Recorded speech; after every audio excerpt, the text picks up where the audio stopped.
Presidente da República José Ramos Horta simu carta credencial o embaixador designado Malásia para Timor-Leste, Amarjit Singh. E a terça-feira semananense, festado José Ramos Horta, simu carta credencial o embaixador designado Malásia para Timor-Leste e a Palácio Presidencial Barupité dele.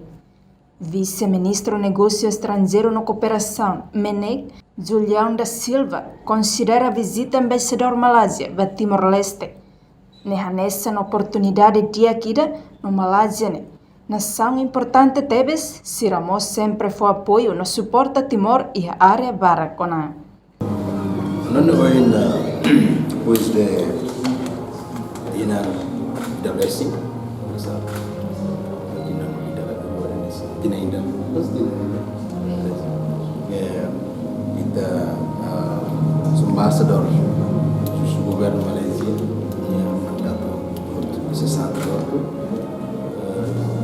di Charles Mulia Zoe seja presidente da República simbol carta credencial aussi ambassador Malaysia no Timor-Leste oportunidade dia rasa diri ambassador na situasi latene kata que ya cooperações bilaterais entre países do ano Malaysia é um país importante temos manter relações amizades quando o da história de independência Malaysia os países da neve mais apoio e a missões da União através dos PKF, UN, UN Security, UN Council, sira ajuda a ter apoio a Timor-Leste e sira desse seria apoio segurança lá hoje meia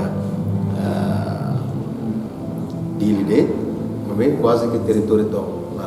Entretanto, o presidente da República José Ramos Horta Rousseff continua a criar laço amizade no compreensão entre a nação Malásia e Timor-Leste. Reportagem Selfiana Kate Domingues Amaral, Televisão Timor Post. Janela Informação by Emma Hotu.